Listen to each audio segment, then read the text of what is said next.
Няма нищо по-страшно от страшните истории за Хелоуин. Но ако искате нещо наистина смързяващо, се подгответе за нашата тъмна класация. 11 страшни истории за Хелоуин. Човек, смееш се като побъркан. Кой не обича истории за Хелоуин? Те винаги са били страхотна подправка за този празник. Знаете ли обаче, че на този ден са се случили ужасни неща, след които няма да можете да заспите, знаейки, че не са просто измислица? Бум! Ой! Изплаши ме! Моля, аз не съм изплаши обаче. Ние сме Super Family BG. Оставете по един ужасяващ лайк. Абонирайте се за този страшен канал, като плеснете камбанката, за да сте винаги с нас. Страшно гледане! Номер 1. Самоубийство погрешно взето за декорация за Хелоуин. През 2005 година в Делауер 42 годишна жена се самоубила, като се обесила на дърво от другата страна на улицата срещу жилищен район. Въпреки че тялото било лесно забележимо за минаващите пешеходци и превозни средства, никой не се е обадил на полицията почти през целия ден на Хелоуин. Но защо? Всички предполагали, че жената, която се е люлела от вятъра, е просто супер реалистична украса за празника. Човек, представяш ли си? Предпочитам да си украсявам с мартинички. Това е едва началото. Ако не искате да спите тази вечер, останете до края. Номер 2. Фреди Крюгер се развихри на парти за Хелоуин. В щата Тексас, който граничи с Мексико, Хелоуин се празнува както си трябва. В едно градче там имало голямо парти по случай този празник. Около 200 човека празнували, когато мъж, маскиран като Фреди Крюгер от филма Кошмари на Елм Стрит, се появил без покана. Той извадил пистолет насред тълпата и открил огън. Застрелял 5 души, а други 9 били ранени. Полицията успяла да види бягащата и ужасена тълпа преди да хванат изрода. Този Фреди Крюгер определено превърнал празникът в кошмар. Номер 3. Лакомство или пакост. През 1974 година 8-годишният Тимати О'Брайан починал на Хелоуин вечерта, след като изял част от събраните бонбони през деня. Това е много тъжно, но се чудите защо историята е в тази класация. Оказало се, че бонбоните са били отровени от бащата на Тими, Роналд, който имал финансови проблеми, изключил застраховка живот на децата си. Освен на Тими обаче, от отровните бонбони на Роналд взели още 4 деца, включително и дъщеря му Елизабет. За щастие, никой от тях не е ял от бонбоните на смъртта, освен Тими. О'Брайан е екзекутиран чрез смъртоносна инжекция през 1984 година. Оле, настръгнах. Този трябва да го включим в класация за най-лошите родители. Да, човек. Не знам, не мога да си представя това да го прави един баща. Ужас.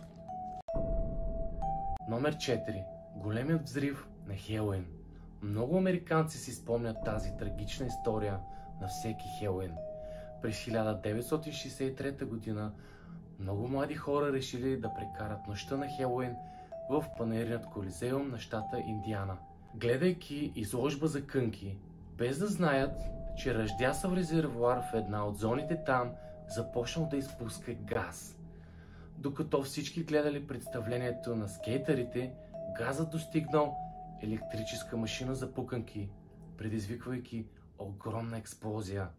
74 души били убити, а близо 400 били ранените. Между другото, спомняте ли си за експлозията в село Хитрино? Много тъжно. Номер 6. Писък. Доста често в нощта на Хелоуин в различни точки на Америка маскиран мъж с маска на призрак, като от филма Писък, убива хора с пистолет. Дали е сериен убиец или е американо-психарска тенденция, не знаем.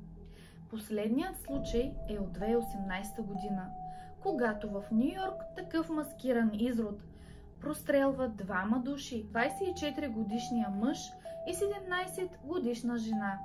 Този път, за щастие, двамата оцеляват. Пишете долу в коментарите дали сте гледали филма Писък. Ако мислите, че историите до тук бяха страшни, страшното започва едва сега. Номер 6. Да почукаш на грешната врата. Преди 25 години 16-годишният японски студент Йошихиро Хатори бил облечен като героя на Джон Траволта от Треска в събота вечер. Той се отправил към парти за Хелоуин в Батън Руж, Луизиана. Трагичното е, че по погрешка бил оставен в грешната къща. Късно вечер и собственикът на дома, паникьосен от този неочакван посетител, го застрелва и убива на място. По-късно стрелецът е оправдан по всякакви обвинения. Майката на Хатори все още е възмутена и не може да разбере каква е тази свободия с оръжията в Америка и много пъти е давала изявления, свързани с липсата на контрол над тях.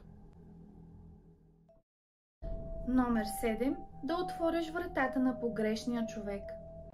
През 1962 година 69-годишният Марвин Брандтланд се приготвил за сън след цяла нощ на раздаване на бонбони за Хелоуин, когато на вратата му се почукало още веднъж.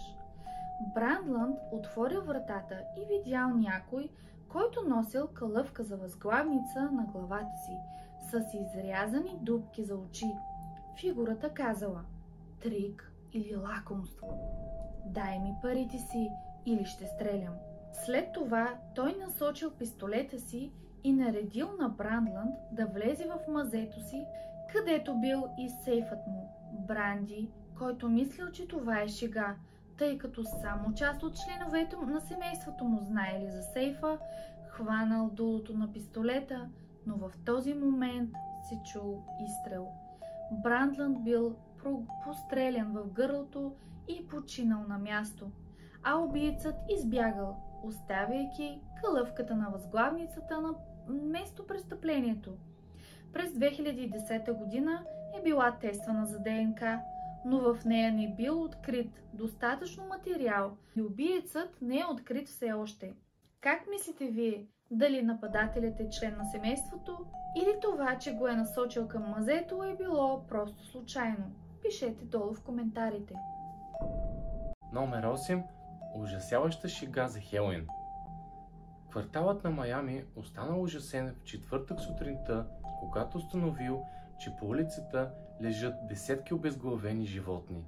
Те били най-различни – кози, котки и птици. Гледката била смразяваща.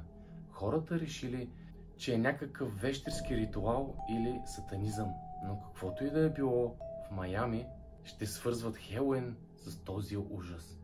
Човек, представи си детето ти да види тази гледка. Направо нямам думи. Ужас.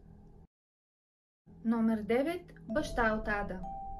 На Хелоуин през 1984 година 8-годишният Брайан Маси трябвало да се наслаждава на вечер, изпълнена с игри с двете си сестрички Тифани на 11 и Тамара на 10.